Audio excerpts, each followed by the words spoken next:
ഭക്ഷണപ്രിയനാണ് ശിവശങ്കരൻ. ഓലയും പഴംപൊരിയും ശർക്കരയും പനമ്പട്ടയും എല്ലാം എത്ര കിട്ടിയാലും സന്തോഷം തന്നെ. മാത്രമല്ല, ഇപ്പോൾ ഭക്ഷണം നന്നായി കഴിക്കേണ്ട പ്രായവുമാണ്. അല്പം കൂടി കഴിയുമ്പോൾ ഷുഗറും കൊളസ്ട്രോളും നീരും കഫക്കോളും എല്ലാമായി കാര്യങ്ങൾ കുഴഞ്ഞു മറിയും. മുന്നിലിരിക്കുമ്പോൾ കൊതിയോടെ നോക്കി നിൽക്കുവാനേ കഴിയും. അതിനു മുന്നേ കിട്ടുന്നത് തരാതരം പോലെ തട്ടിവിടുക എന്ന തിയറി തന്നെയാണിവനും.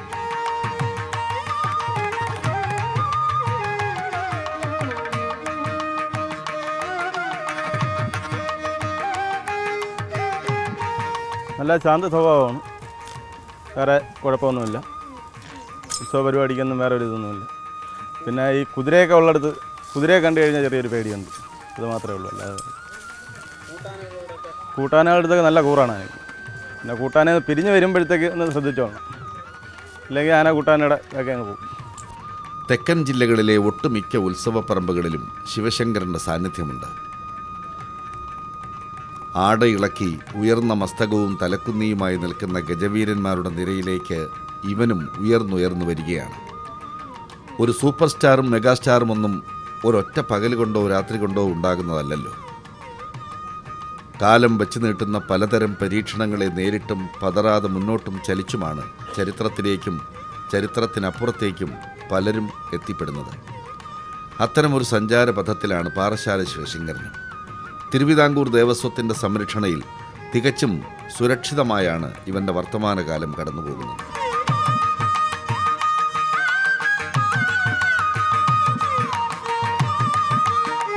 ഭയം ഇവനെ ചില സന്ദർഭങ്ങളിൽ കുഴക്കിയിട്ടുണ്ട്.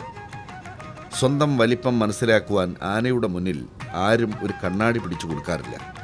അങ്ങനെ ഒരു ബോധ്യമുണ്ടായിരുന്നെങ്കിൽ ഒരു പടക്കം പൊട്ടുമ്പോഴോ കുതിരച്ചൂരടിക്കുമ്പോഴോ ഇവർ അസ്വസ്ഥരാവില്ലായിരുന്നു.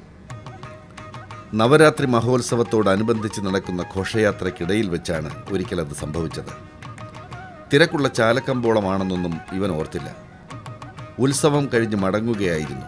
അപ്പോഴാണ് പിന്നിൽ നിന്നും ഒരു പടക്കം പൊട്ടിയത്. വികൃതി പിള്ളേരുടെ പണിയായിരുന്നു അത്. ശിവശങ്കരൻ ആകെ ഉലഞ്ഞു. ആളും ആരവവും ഉയർന്നു.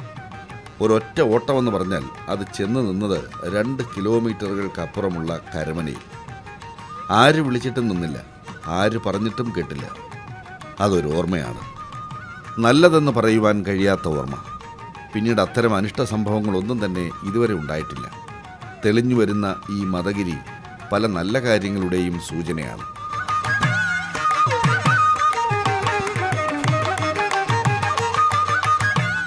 കാടിൻ്റെ വന്യത ആനയുടെ അലങ്കാരമാണെന്ന് തിരിച്ചറിയുവാൻ നാട്ടിലെ മനുഷ്യർക്ക് അല്പമെങ്കിലും കഴിയണം.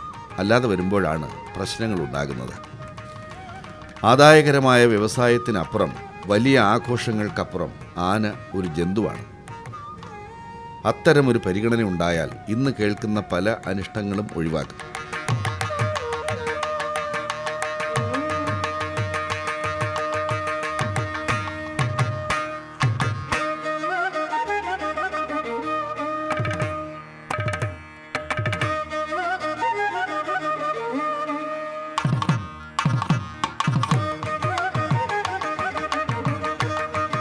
ബാല്യം ആവശ്യപ്പെടുന്ന മാതൃസുരക്ഷിതത്വം നഷ്ടപ്പെട്ട് കേരളത്തിൻ്റെ മണ്ണിൽ എത്തിച്ചേർന്ന മോഹൻ സിംഗ് എന്ന ശിവശങ്കരൻ ഇന്ന് തെക്ക് ദേശക്കാരുടെ പ്രിയപ്പെട്ട ആനയാണ്.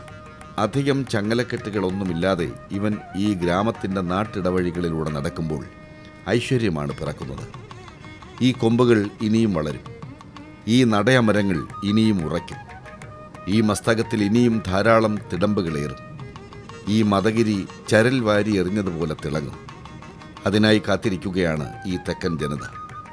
ആനപ്രേമികൾ കളിയാക്കുവാൻ ശ്രമിക്കുന്നതിന് മുമ്പ് ഒരു നിമിഷം ഇങ്ങോട്ട് വരാൻ ക്ഷണിച്ചത് അതുകൊണ്ടാണ്. അതെ, ഈ 15കാരനാണ് നാളത്തെ താരം. ഇവന് എല്ലാവിധ ഭാവുകങ്ങളും ആയുരാരോഗ്യ സൗഖ്യവും നേരാം.